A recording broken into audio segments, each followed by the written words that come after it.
Das haben Sie noch nie gehört. Nicht Gold, nicht Silber, nicht Ihr Bankkonto. Wenn das System zusammenbricht, überleben nur diejenigen, die die richtigen Dinge im Schrank haben. Sehen Sie die Silbermünze in meiner Hand? Die meisten glauben, sie würde sie in einer Krise retten. Doch im wahren Chaos ist dieses Stück Silber für einen Hungernden nur ein Stück Metall. Es würde ihm die Zähne ausschlagen. Und das kleine Päckchen Hefe daneben, das ist der wahre Bitcoin des Chaos. Ich bin der Kommissar. Jahrelang habe ich im Außendienst gearbeitet, auf der Straße, wo Systeme zusammenbrechen und die Menschen improvisieren müssen. Und ich habe eines gelernt: Wenn die Regale leer sind und digitales Banking zur Illusion wird, bemisst sich Reichtum nicht an Geld, sondern daran, was man sich leisten kann. Heute zeige ich Ihnen 25 verborgene Schätze, die selbst meine Konkurrenten nicht kennen. Strategische Tauschmittel, die Sie in den ersten 90 Tagen einer Versorgungskrise zum Clearinghouse-Experten machen.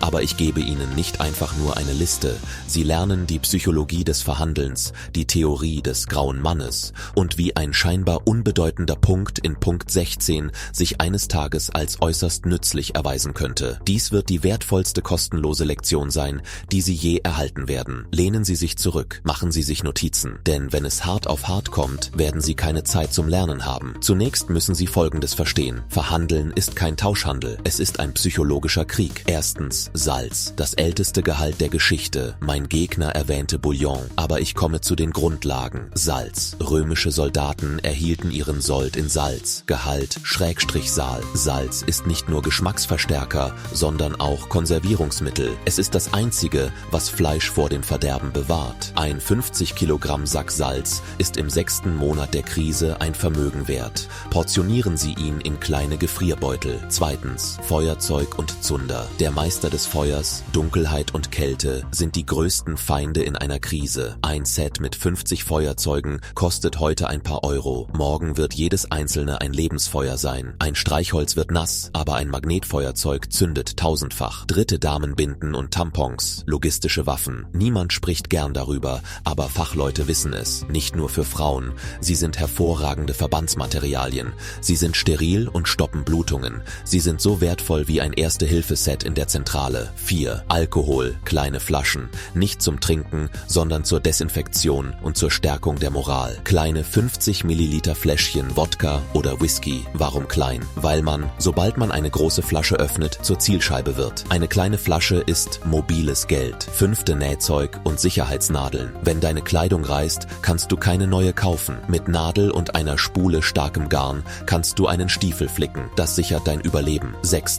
Vitamin C angereicherte Getränkepulver. Nur Wasser zu trinken macht dich auf Dauer übel und demotiviert. Vitamin C angereicherte Getränkepulver entfernen den Desinfektionsmittelgeschmack aus dem Wasser und beugen Skorbut vor. 7. Batterien, die begehrteste Energiequelle. Ihr Radio, Ihre Taschenlampe. AA und AAA Batterien. Ich meine nicht wieder aufladbare Batterien, denn es könnte ja mal einen Stromausfall geben. Alkali-Batterien sind bis zu 10 Jahre haltbar. 8. Honig, das einzige, was niemals verdirbt. Archäologen fanden 3000 Jahre alten Honig in Pharaonengräbern und er war noch genießbar. Er ist sowohl eine Energiequelle als auch ein natürliches Antibiotikum. Auf Wunden aufgetragen beugt er Infektionen vor. 9. Kaffee, Stimmungsaufheller in Krisenzeiten. Das ist kein Luxus, das ist Suchtmanagement. Millionen von Menschen können ohne Kaffee nicht in den Tag starten. Für jemanden, der eine Krise durchmacht, unter Kopfschmerzen, Schlaflosigkeit und Niedergeschlagenheit leidet, ist eine kleine Packung Kaffee Gold wert. Er spendet Energie, schafft Routine und gibt das Gefühl von Normalität zurück. Und in Krisenzeiten sehnen sich die Menschen genau nach diesem Gefühl. 10.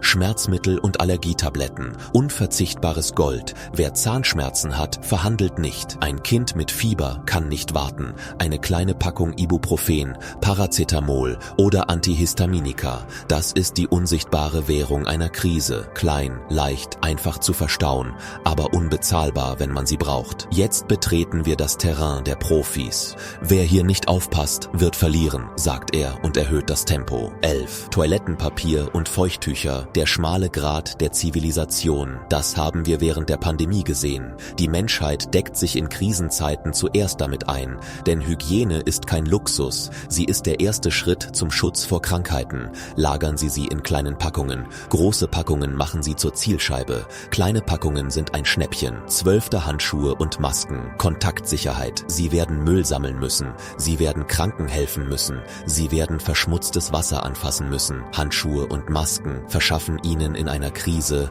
einen unsichtbaren Vorteil. Wer sich sauber hält, überlebt länger. 13. Panzertape, die Macht des grauen Klebebands. Das ist nicht einfach nur Klebeband. Es ist das Schweizer Taschenmesser der Krise. Es flickt zerbrochenes Glas, repariert Rohre und hält Zelte aufrecht. In einer Krise kann man keine neuen Dinge kaufen. Man kann sie nur reparieren. Und wer reparieren kann, gewinnt immer. 14. Mehrzweck-Taschenmesser. Klein, aber unverzichtbar, kein Profimesser. Ein einfaches Mehrzweck-Taschenmesser. Öffnet Kartons, schneidet Seile, zieht Schrauben fest. Ein kleines Werkzeug, aber 10-mal am Tag nötig. In einer Krise werden kleine Werkzeuge zum größten Gut. 15. Saatgut, das Geld der Zukunft. Wahrer Reichtum besteht nicht aus Aktien, sondern aus Produktion. Tomaten, Bohnen, Kartoffelsamen. Das Versprechen, in einer Saison später Lebensmittel zu ernten, ist das stärkste Tauschmittel. Denn in den ersten Monaten einer Krise suchen die Menschen nach Nahrungsmitteln. Aber mit der Zeit suchen sie nach Wegen, Lebensmittel selbst zu produzieren. 16. Kondome, nicht nur zur Verhütung, nicht lachen. Im Einsatz ist ein Kondom der robusteste 1-Liter-Wasserbehälter der Welt. Stecken Sie es in eine Socke, füllen Sie sie. Sie platzt nicht. Es dient als wasserdichte Hülle für Ihre elektronischen Geräte. Im Notfall kann es als Aderpresse verwendet werden. In der Leitstelle ist es ein geniales Werkzeug für Medizin und Logistik. 17. Bleichmittel, flüssiges Gold. Wenn die Wasserversorgung der Stadt zusammenbricht, wird Wasser zum Feind. Geruchloses, reines Bleichmittel ist eine chemische Waffe gegen Keime. 2 bis 3 Tropfen in einem Liter verschmutztem Wasser verhindern Cholera. Ein 5-Liter Kanister reicht aus, um ein ganzes Viertel von Krankheiten zu befreien. 18. Lesebrille mit Sehstärke. Jeder legt Vorräte an, aber niemand kann das Altern aufhalten. Ein paar günstige Brillen mit +1,00 bis +3,00 Dioptrien. Für einen Handwerker, Schneider oder Reparateur, dessen Brille kaputt geht oder nicht mehr richtig funktioniert, sind sie in diesem Moment wie ein Gott. Wer nicht sehen kann, kann nicht arbeiten. Geben Sie ihm die Welt zurück und er wird Ihnen alles geben, was Sie brauchen. 19. Angelrute und Schnur, passive Jagd. Ständiges Angeln kostet Energie, aber eine Angelschnur und ein Haken arbeiten, während Sie schlafen. Die Schnur ist auch ein großartiges Alarmsystem. Spannen Sie sie um Ihr Lager und binden Sie eine Konservendose ans Ende. Sie wird Sie lautlos vor sich nähernden Gästen warnen. 20. Seife und Seifenstück. Körpergeruch ist nicht nur ein ästhetisches Problem. Er ist eine Spur, die Ihre Anwesenheit in Krisenzeiten verrät. Noch wichtiger ist, dass er der größte Feind von Infektionen ist. Flüssigseife ist schnell aufgebraucht. Seifenstück hält monatelang. An der Tauschbörse bedeutet der Geruch von Sauberkeit Hoffnung auf Normalität. Menschen kaufen Hoffnung. 21. Handradio, magnetisch-batteriebetrieben. Die größte Gefahr in Krisenzeiten ist die Informationsflut. Menschen geraten in Panik, wenn das Internet ausfällt und sie nicht wissen, was passiert. Wer Nachrichten erhält, plant. Ein kleines Radio, das Kurzwellensendungen empfängt, bringt Ihnen Nachrichten aus dem Rest der Welt. Kaufen Sie diese Informationen als Informationen an der Tauschbörse. 22. Zucker und Bonbons. Das Gehirn benötigt ausschließlich Glucose als Treibstoff. Sinkt die Moral aufgrund von anhaltendem Hunger, sendet ein einzelnes Bonbon ein "Du lebst noch" Signal an das Gehirn. Es ist der größte Trost für Kinder und die schnellste Energiequelle für Erwachsene. Es ist leicht und verdirbt nicht. 23. Schleifpapier und Schleifstein. Das Werkzeug verrichtet die Arbeit, die Hand erntet den Ruhm. Ist deine Axt stumpf, schneidet dein Messer nicht mehr, ist dieses Stück Metall eine Last. Wer das Geschick und den Schleifstein besitzt, genießt im Lager höchstes Ansehen. Du erhältst deinen Anteil im Austausch dafür, dass du die Messer aller anderen schärft. Das ist der Austausch von Dienstleistungen. 24. Gaslaterne, Docht und Petroleum. Wenn der Stromausfall länger als eine Woche dauert, sind die Batterien leer. Dann befinden wir uns wieder im 19. Jahrhundert. Petroleum und Docht sind das einzige Licht in der Dunkelheit. Es ist sicherer und brennt länger als eine Kerze. Die Leute öffnen dir ihre Türen für eine Flasche Petroleum. 25. Wissen, gedruckte Bücher. Der größte Schatz liegt hier. Erste-Hilfe-Ratgeber, essbare Wildpflanzen, Grundlagen der Tischlerei. Wenn die digitale Welt ausfällt, ist Google nicht mehr für dich da. Wer sein Wissen auf Papier festhält, wird zum Architekten der neuen Welt. Ein einziges Stück Wissen ist mehr wert als 1000 Dosen Konserven. Nun zur wichtigsten Warnung.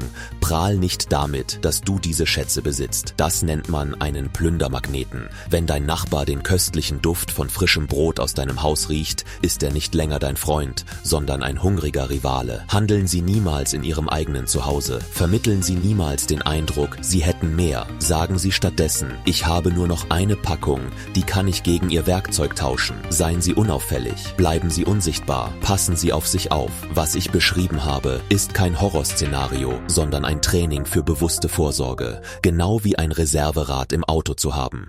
Die moderne Welt gaukelt uns vor, dass immer alles da sein wird, aber die Geschichte hat das Gegenteil bewiesen. Sich mit diesen Produkten einzudecken, macht sie nicht zu einem Verschwörungstheoretiker, sondern zu einem verantwortungsbewussten Familienoberhaupt, einem vorausschauenden Menschen. Du musst lernen, den Schlüssel umzudrehen, bevor die Krise eintritt. Fang noch heute an, diese Liste zu erstellen. Morgen könnte es zu spät sein. Was ist dein wichtigster Punkt? Punkt 26. Schreib ihn unten in die Kommentare und ich werde den logischsten Punkt zusammen mit deinem Namen in meinem nächsten Strategievideo genauer unter die Lupe nehmen. Wenn dir dieses Video gefallen hat, signalisiere dem Algorithmus mit einem Klick auf Gefällt mir, dass dir diese Information wichtig ist. Denk daran, Angst ist eine Reaktion, Vorbereitung ist eine Entscheidung. Triff deine Entscheidung. Die blutigen Regeln des Tauschens. 3 Dinge, die du niemals tun solltest. Du hast 25 Dinge gesammelt, deine Speisekammer ist gefüllt. Aber wenn du diese 3 Regeln nicht kennst,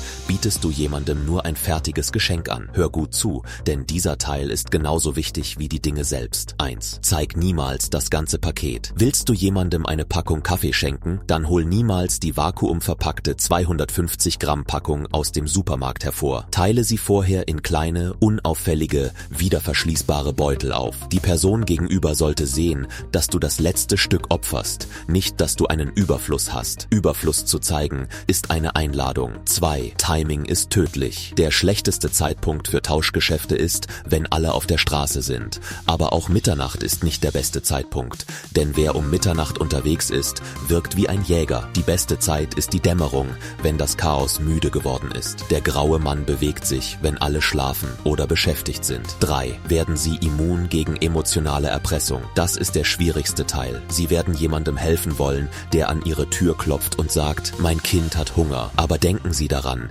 jemandem ohne Plan zu helfen ist, als würden Sie Ihre eigene Familie um ihren Lebensunterhalt bringen. Selbst wenn Sie helfen, tun Sie es so, als würden Sie Ihr Letztes teilen. Wenn man Sie als Wohltätigkeitsempfänger sieht, steht am nächsten Tag die ganze Nachbarschaft vor Ihrer Tür. 90-Tage-Schwelle. Wann kehrt das System zurück? Wissen Sie, warum ich 25 Punkte gesagt habe? Weil die Geschichte zeigt, dass die Anpassungsphase in großen Krisen durchschnittlich 90 Tage dauert. Die ersten 30 Tage sind von Panik geprägt, die nächsten 30 von Akzeptanz und die letzten 30 von der Etablierung der neuen Ordnung. Meine Liste soll Sie sicher durch diese kritischen 90 Tage bringen, bis der Tauschhandel wieder der lokalen Produktion weicht. Die Vorbereiter nennen üblicherweise 8 Punkte. Am 10. Tag würde man mit diesen 8 Punkten aufgeben. Doch mit diesen 25 Punkten, wenn das System wieder funktioniert, wird man nicht nur überleben, sondern auch der Architekt der neuen Welt sein. Denn wenn der Sturm vorüber ist, wird man nicht nur über die Überlebenden sprechen, sondern auch über diejenigen, die den Schlüssel besitzen. Schmiede diesen Schlüssel noch heute und morgen bist du damit beschäftigt, die Tür aufzuschließen. Triff deine Entscheidung. Wirst du ein Opfer oder ein Gestalter sein? Ich bin der Kommissar. Sei bereit, bleib wachsam und vor allem sei unsichtbar. Du kannst dich vorerst zerstreuen. Wir sehen uns im nächsten Video. Und nicht vergessen, wenn du mit dem Video aufhörst, schau dich in deinem Zimmer um. Welcher dieser Gegenstände ist nach 30 Tagen Chaos noch wertvoll? Falls nichts davon, dann darfst du keine Zeit verlieren.